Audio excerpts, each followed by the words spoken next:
Toronto is positively buzzing today as Canada's largest Pride celebration continues across the city. Thousands took part in the Dyke March. That's a protest and celebration led by queer women and non-binary people. As you walk in this moment, walk with peace, walk with the love, but walk with the resistance. The long-standing tradition continued with Dykes on Bikes leading the march. Participants of all ages joined in. Elsewhere, the Pride Festival drew crowds with food and community events. The parade, one of the largest in the world, takes over the city tomorrow. So we want to talk some more about that with my guest. I'm joined in studio now by Pau González Sánchez. Pau is an advocate for 2S LGBTQ plus rights in Panama and will be marching in the Pride Parade tomorrow as International Grand Marshal. So nice to meet you. Thanks for coming in. Nice to meet you as well. Thank you. Tell me, I know you were nominated for this position, and when you got the call, what did this mean to you? I was surprised because I would have never imagined in my life that I was going to have such an opportunity. If you would have asked me 10 years ago if I was going to be here, I would have never thought I would be here because I didn't think I was going to live that long. Tell me more about that. What do you mean? Well, in Panama, it's very complicated. In Central American countries, there's still a lot of rejection to LGBT people. We have no laws to protect and guarantee our rights. So it's very difficult to just exist. So I don't enjoy life. I'm actually trying to survive.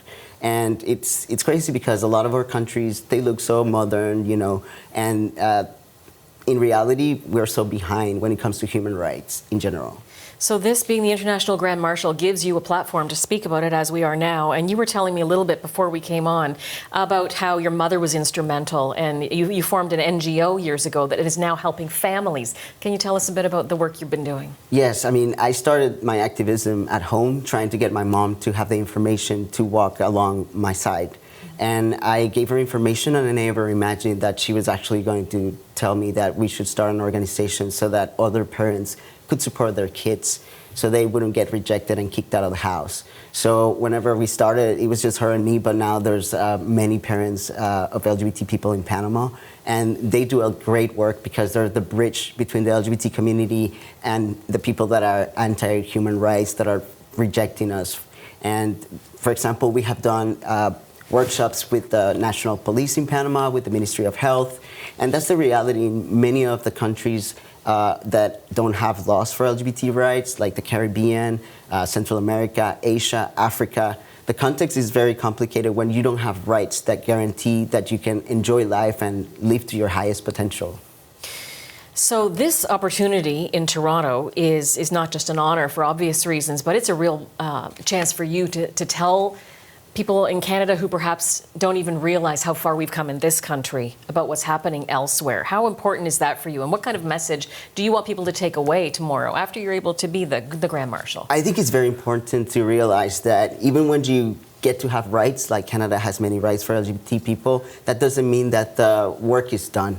I think that you can never take for granted all the rights. We are seeing what the world is going on right now with all the anti-right narratives that there are going on. And I think it's important for people to realize that being an ally is very important so that we can actually make sure that in countries like Panama and countries like Gambia, in countries all around the world that still don't have rights, we can actually make sure that we can be protected and guaranteed our rights so that we can enjoy our highest potential. And there are fresh concerns in the United States as well.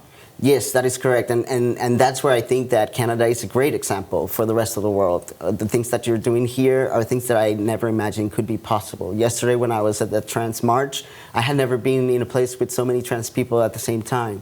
And it really touches my heart. I was very emotional because it's crazy to see that you can actually enjoy life. And, like right now, coming to Canada was very difficult for me. My documents don't match with who I am. So every time I travel, every time I go out of my house, I'm not sure what's going to happen to me. And that's the reality of many LGBTQI plus people around the world.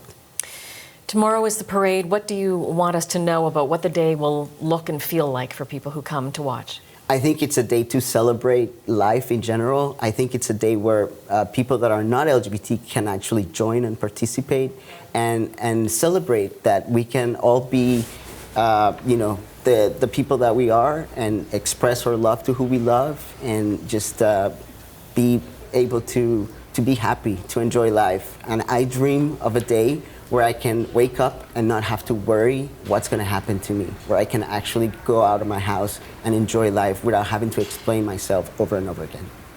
When was the last time you felt comfortable leaving your house like that then? Well, being in Canada has been amazing because I'm used to having all my documents from my doctors with me and my passport and my IDs and everything because I'm always alert of what's going to happen. So here it's been amazing, but at my hometown in Panama it's not like that. I'm always worried. I don't know what's going to happen next, but I still show up. I still face, adversity. I still face everything because I want younger generations to have a better life, to have, to be able to enjoy life to the fullest and not have to go through many of the things that I have gone through.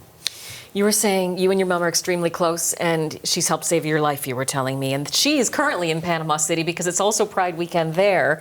And you're glad she's there because she's continuing that fight, especially when it comes to children and families. Is that right? That is correct. And it's so important because I think visibility helps people realize that, we're only human. There's nothing different between you and me, except, that we are from different countries. But other than that, we're human, and we should be able to connect in the human part. I believe that people can actually be more empathetic, can have more love for one another, and not find ways to divide each other, but ways to unite each other.